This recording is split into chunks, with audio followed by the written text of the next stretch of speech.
오늘 우리가 함께 나눌 하나님의 말씀 구약성경 열왕기상 18장 32절로부터 40절까지의 말씀입니다.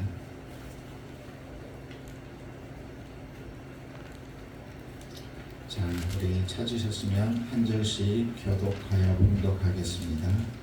그가 여호와의 이름을 의지하여 그 돌로 제단을 쌓고 제단을 돌아가며 곡식 종자 두 세알을 둘 만한 도랑을 만들고 또 나무를 거두고 손을 가루 떠서 나무 위에 놓고 이르되 둥그레세 물을 채우다가 번제물과 나무 위에 두르라 하고 또 이르시되 다시 그리하라 하여 다시 그리하니 또 이르시되 세 번째로 그리하라 하여 세 번째로 그리하니 물이 제단으로 두루 흐르고 도랑에도 물이 가득 찼더라. 저녁 소제 드릴 때에 이르러 선지자 엘리야가 나아가서 말하되 아브라함과 이삭과 이스라엘의 하나님 여호와여 주께서 이스라엘 중에서 하나님이신 것과 내가 주의 종인 것과 내가 주의 말씀대로 이 모든 일을 행하는 것을 오늘 알게 하옵소서. 여호와여 내게 응답하옵소서. 내게 응답하옵소서. 이 백성에게 주 여호와는 하나님이신 것과 주는 그들의 마음을 들으심을 알게 하옵소서. 아멘. 이에 여호와의 불이 내려서 번제물과 나무와 돌과 흙을 태우고 또 도랑에 물을 핥은지라 모든 백성이 보고 말하되 여호와는 하나님이시로다.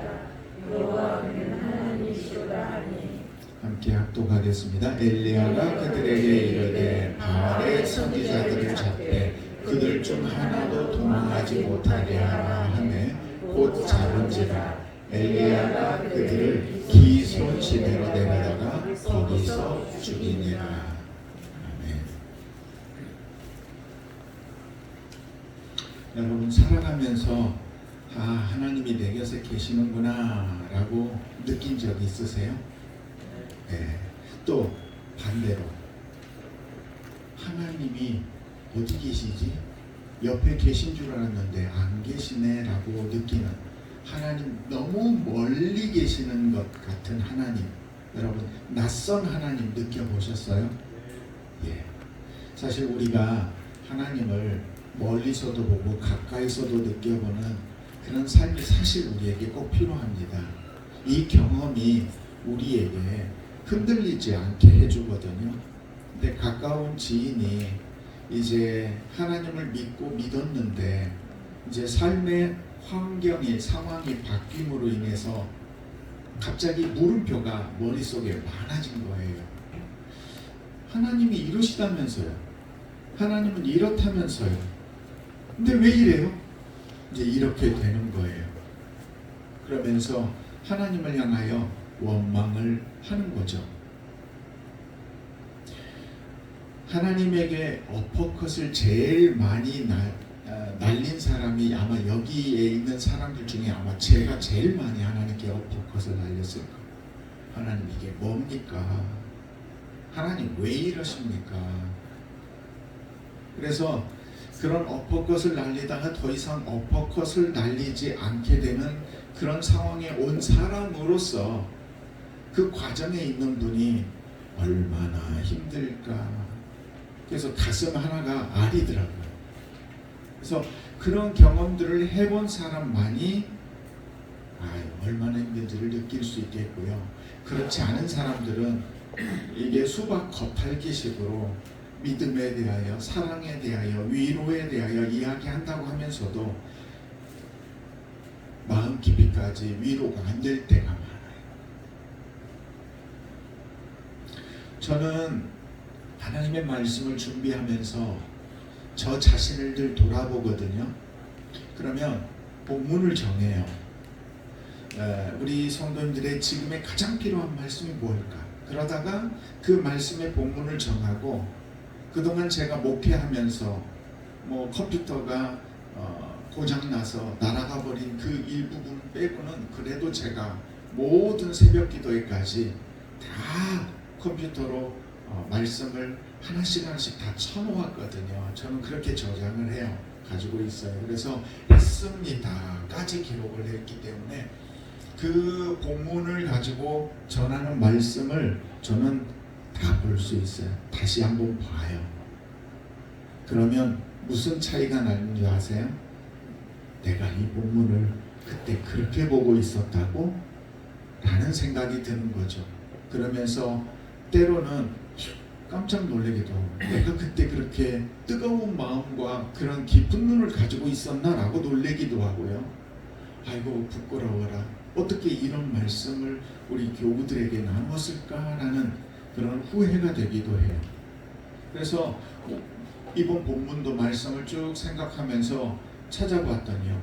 15년 전에 한 번 설교를 했더라고요. 이 본문은. 그런데 그때는 이제 지금보다도 훨씬 길었어요. 21절부터 40절까지의 내용이에요. 그러니까 우리가 잘 알고 있는 어려서부터 만화로도 또 동화로도 들었던 갈멜산의 그 바알과 아세라 선지자 850명과 엘리야가 1대 850으로 싸우는 그 우리가 너무 잘 아는 그 이야기죠. 네. 그래서 우리는 이걸 보면은 통쾌해요.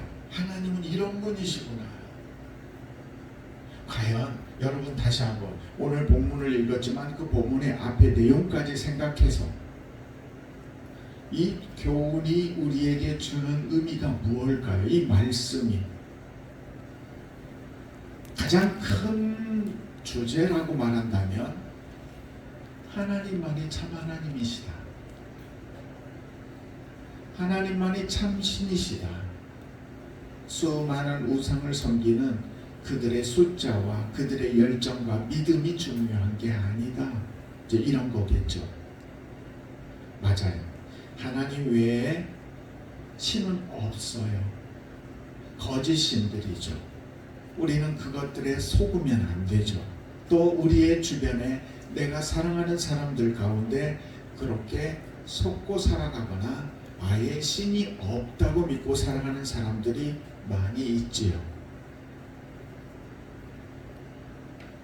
자, 오늘 본문의 내용을 보면 바알의 선지자들은 아침부터 저녁까지 자기 신을 불렀는데 안 됐어요. 저녁에 짧은 시간 동안 제단을 쌓고 제단에 물을 부었어요. 4번이나 부었나요? 여러 번 부어가지고 도저히 사람의 힘으로 제단을 불을 붙일 수 없는 상황이 되었는데 엘리야가 하나님께 기도했더니 하나님께서 하늘에서 불을 내려서 그 제단을 받으시고 흥양하시더라는 거예요. 하루 종일 우상을 섬기는 850명의 선지자들이 바알과 아세라 선지자들이 하지 못했던 그 일을 한 사람 엘리야가 하나님을 의지했더니 하나님이 나타나서 보여주셨더라. 온 백성들은 전부 다 그래서 오늘 본문의 제목처럼 뭐라고 얘기했어요? 그는 하나님이시다. 이 모든 고백을 했죠. 그리고 엘리야는 이제 당신들을 하나님께 향하게 하지 못했던 저 거짓 선지자들을 기존 시내가에서 다 죽여라 해서 그들을 죽이게 됩니다. 어때요? 드라마 하이라이트 같지 않아요? 너무 사이다 같은 사건 아니에요? 속이 시원해지고. 성경을 보면요, 이런 일들이 좀 많이 있어요. 그리고 많은 설교자 분들이 그렇게 살아계신 하나님의 놀라운 역사들을 이야기하죠. 여러분, 하나님이 이런 하나님이세요. 그러니까 그런 하나님 믿고 살아가시면 여러분에게도 이런 놀라운 기적이 일어날 수 있어요 라고 이야기합니다. 여러분, 그 말씀에 아멘하고 믿으십니까? 예, 이렇게 아멘하고 우리는 믿어요. 전통적으로 우리는 그렇게 배웠어요. 저도 그렇게 배웠고요. 저도 그렇게 믿었어요. 여러분도 그렇게 믿었기 때문에 제가 이 말씀을 드리니까 다들 아멘하고 대답을 했어요. 근데 이거 한번 의심해 보자고요.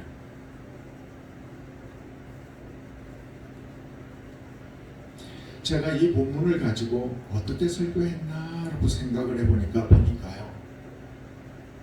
머뭇거리는 이스라엘을 책망하는 엘리야의 그 말씀 본문으로 너희가 언제까지 두 사이에서 머뭇머뭇하려느냐라는 그 교훈을 나누었더라고요.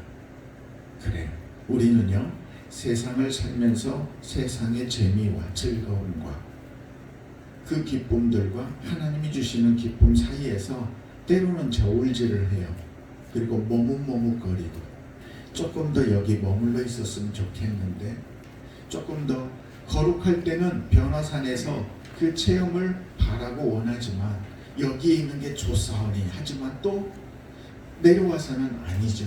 내가 예수님의 첫 번째 제자야 라고 말하면서 다투기도 하죠. 그러니까 우리의 머뭇거리는 신앙에 대하여 이야기하면서 머뭇거리지 말고 하나님께 속해 있어야 합니다 라는 거예요. 우리는 더 이상의 양다리 신앙을 가져서는 안 되죠. 야, 그래도 복음의 진리를 내가 참 그때도 잘 전했구나 라는 생각을 해보았어요. 요즘 같은 종교 다원주의 시대 속에서 우리가 우리의 믿음이 자꾸 흐트러질 수 있는데 더욱 믿음을 바로 세워야 하는 좋은 교훈이다라고 생각을 했어요. 그리고 이 본문을 통하여 또 무엇을 깨달았고 무엇을 전했을까라고 했더니 숫자에 흔들리지 말아라.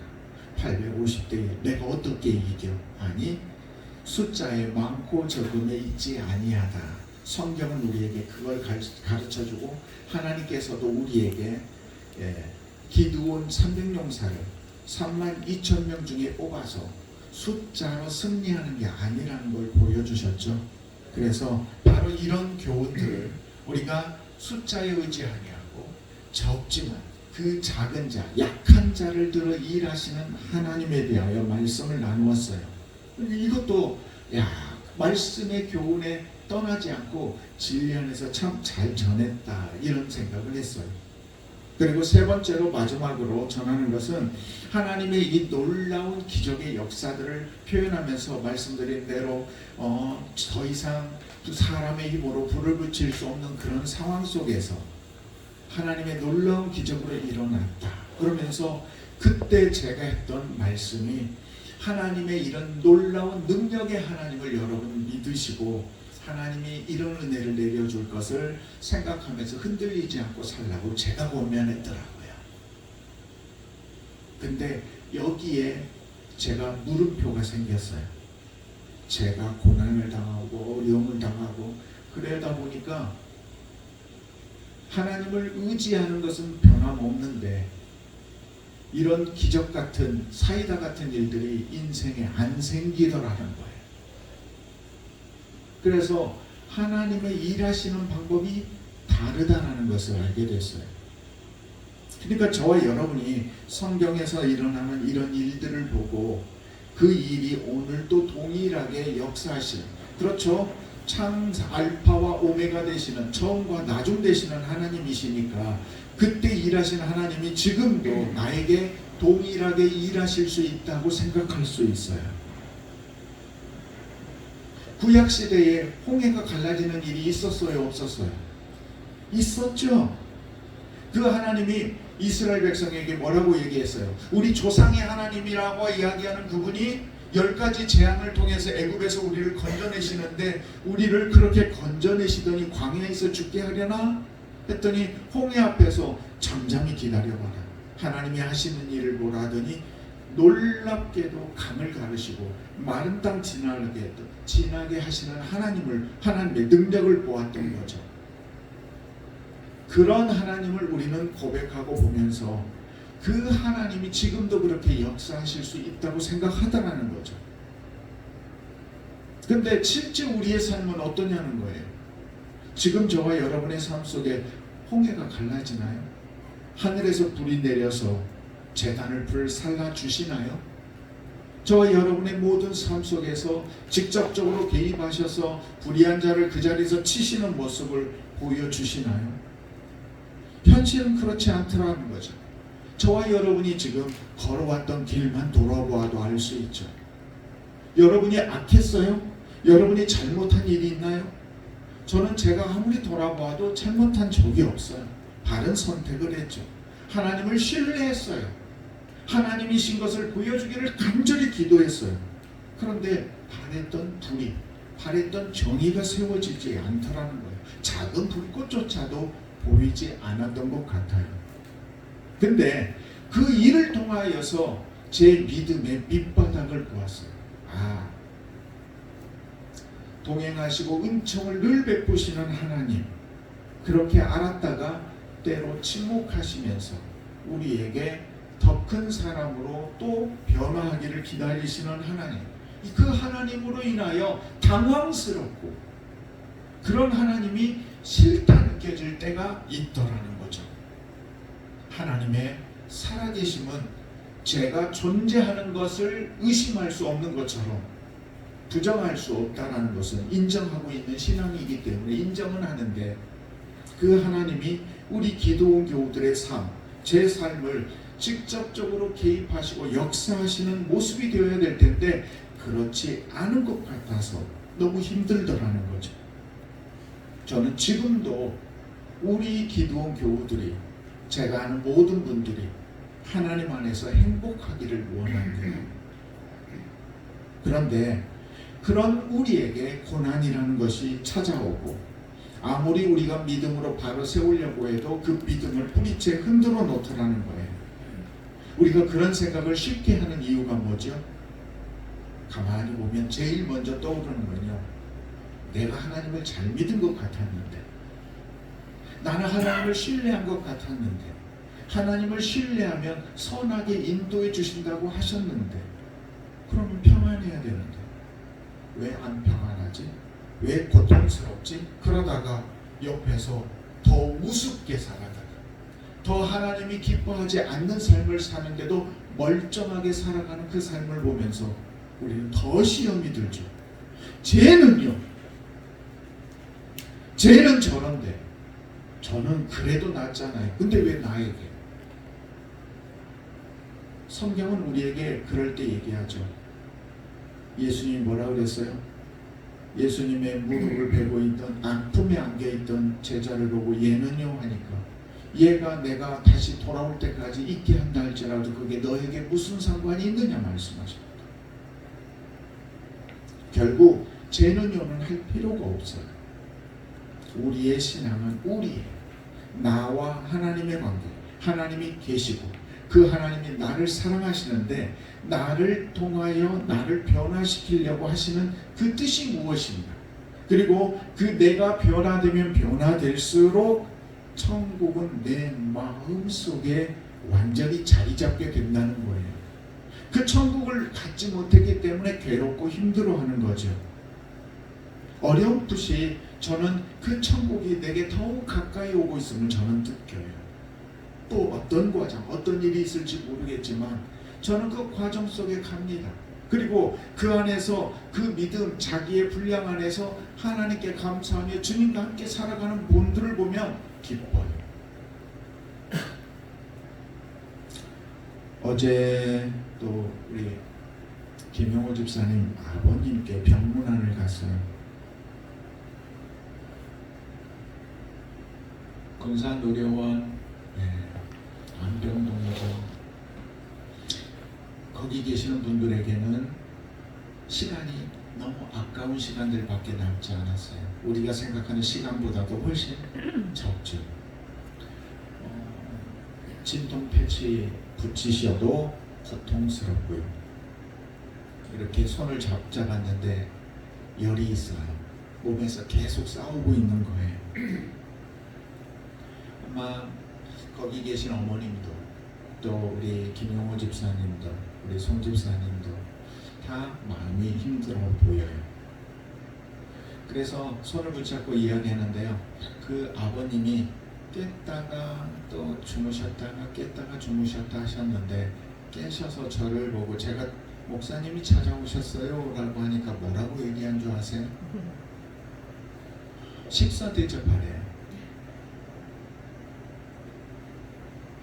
저는 그 말 한마디가 이분이 어떻게 사셨는가가 보이는 거예요. 하나님, 이 영혼이 지금 고통스러워하고 있어요. 그 가운데서도 이런 선한 마음으로 지금까지 살아오신 거 하나님 아시죠? 여기에서 영접 기도를 못한다 할지라도 하나님 그 마음 아시고 그의 살아온 삶을 아시니까 주여 주여 하는 자가 아닐지라도 아버지 하나님의 뜻대로 산 자는 구원하시는 하나님의 은혜가 있는 줄 믿어요. 제가 그분들이 있는 데 앞에서는 말할 수 없지만 속으로 그렇게 기도했어요. 참 평소에 좋은 성품을 가지셨겠다. 이걸 우리 김영호 집사님이 또 성품의 유산으로 받지 않았을까, 그런 생각을 해보았어요. 여러분, 여러분의 삶에 다양한 경험, 바라지 않는 경험들까지도 여러분의 삶의 자양분이 된다는 것을 인정하고 믿으시기를 바랍니다. 왜 나에게 이런 고통을 주느냐? 우리가 복음성가 보죠. 왜 나만 겪는 고난이냐고. 불평하고 원망하는데 그러지 말라고 이야기해요. 그것을 통해서 우리가 더 하나님을 깊이 알 수 있기 때문에 그래요. 그리고 그건 당할 때 너무 힘들어요. 거기를 지나고 나서야 이게 하나님의 뜻이었구나를 알게 되죠.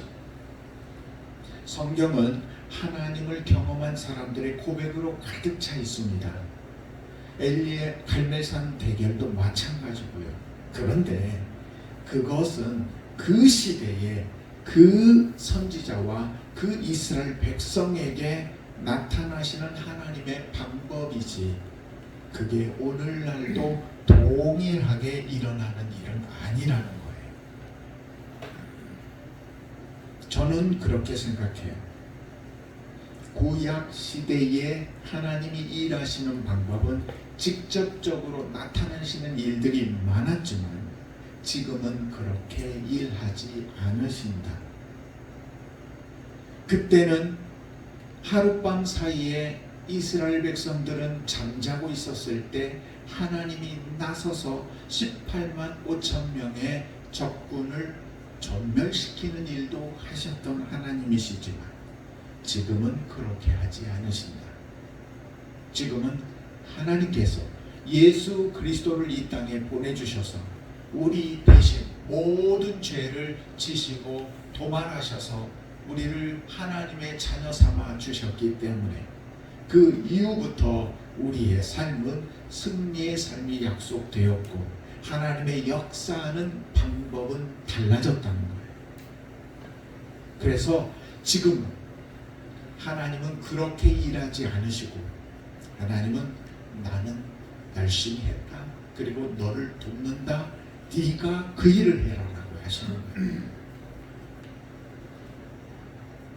유튜브 요즘 쇼츠 영상이 많이 뜨죠. 짧은 쇼츠 영상인데요. 아마도 초등학교 아이들인 것 같아요. 초등학교 아이들이 쇼트 트랙처럼 쇼트 스피드 스케이팅처럼 작은데 그 바퀴가 하나짜리로 되어 있는 롤러 스케이트라고 그러죠. 그걸 가지고 경기하는 걸 봤어요. 근데 체구가 큰 사람들 속에서 7살짜리 작은 아이가 출발선상에 있는데요. 출발하니까 서로 이렇게 하면서 밀친 거예요. 이 체구가 작다 보니까 밀침을 당하니까 한 바퀴를 획 돌아버렸어요. 출발하고 앞서가고 자기는 한 바퀴 돌고 이미 이제 뒤처진 거죠. 포기할 듯 싶고 울 것 같은데요. 안 울고요. 딱 쳐다보더니 그 다음부터 샥샥 하면서 쫓아가는 거예요. 되게 신기하죠. 따라잡더라고요. 7살짜리 아이들 억울하고 같이 경주하는데 자기를 밀쳐서 반칙을 했는데 그러면 내 탓 아니고 나는 어쩔 수 없다라고 말할 것 같은데 난 따라잡을 거야. 그리고 열심히 노력하고 따라잡더라고요. 하나님이 저와 여러분을 보면서 그걸 원하고 계시는데 하나님 왜 이런 고통을 주세요? 하나님 왜 이런 어려움 주세요? 이거 하나님이 해결해 주셔야 하잖아요. 그러면서 우리는 하나님 해주세요, 하나님 해주세요 라고 말하더라는 거예요. 여러분, 하나님이 직접 역사하시면요 이득도 있을 것 같지만 더 큰 일, 더 큰 어려움도 많이 있을 수 있어요.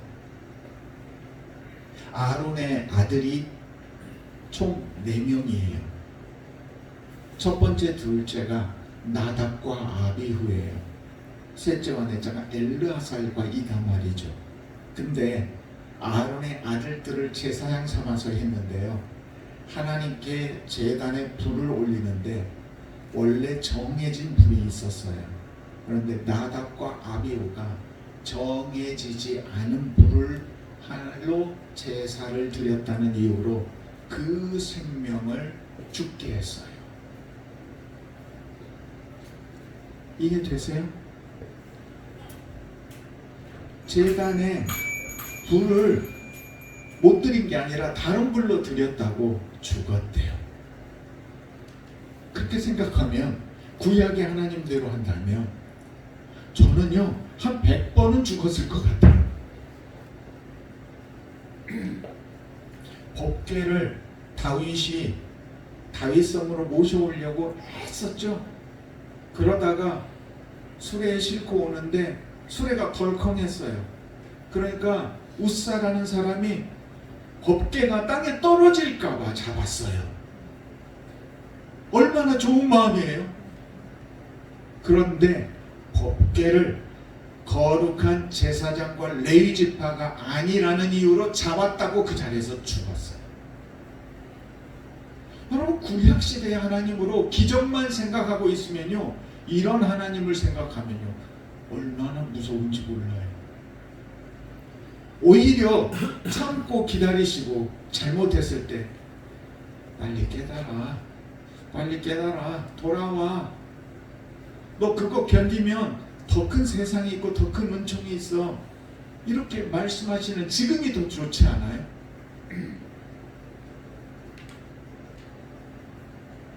우리가 더 성숙한 신앙인이 되어야 돼요. 습관적으로 가졌던 신앙에서 여러분이 깨트려야 돼요. 오늘도 그런 말씀을 전하지만 여러분이 삶 속에서 말씀을 읽어야 되고요, 여러분이 삶 속에서 이 일이 왜 일어나는지를 곰곰이 생각해 봐야 돼요. 그러다 보면 점점 하나님이 이렇게 해주세요, 하나님을 끌어당기려고 안 하고요, 여러분이 점점 하나님께로 가까이 가는 모습을 발견하게 될 거예요. 맞아요. 이게 옳아요. 하나님에까지 나아가는 것. 내가 거룩하니 너희도 거룩하라. 주님 말씀하신 대로 온전한 그리스도에게까지 자랄지니라. 베드로에게 뭐라 그랬어요? 내 양을 먹이라고 마지막 권면했죠. 그런데 네가 젊어서는 네가 원하는 대로 살았겠지만 늙어서는 어떻게 될 거라고요? 원치 않는 길을 가게 될 거래요. 내가 원하는 삶의 길을 말고 주님이 원하는 그 길이 있어요. 그 길이 내 인생의 삶에서 하나님이 원하시는 길이라고 믿으시기를 바랍니다. 그 속에서 여러분들의 마음의 안녕과 기쁨과 위로와 천국의 삶이 있다는 걸 믿으시기를 바랍니다. 여러분, 하나님은 우리를 실패하게 하려고 세상에 보낸 존재가 아니에요. 하나님은 우리가 세상을 능히 이기고 하나님 안에서 만족하며 기뻐하는 삶을 살기를 원하시는 거죠. 온전해지는 것. 야, 또 견뎠지? 괜찮지? 해볼만하지? 하고 나니까 세상이 달라 보이지?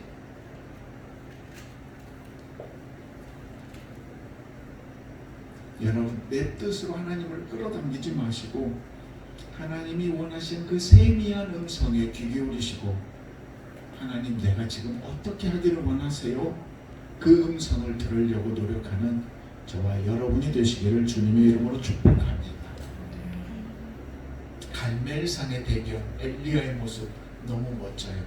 근데 저는 그 모습보다 조그마한 체구의 7살짜리 꼬마 아이의 그 모습이 저와 여러분의 모습이 되었으면 좋겠다라는 생각을 해봅니다.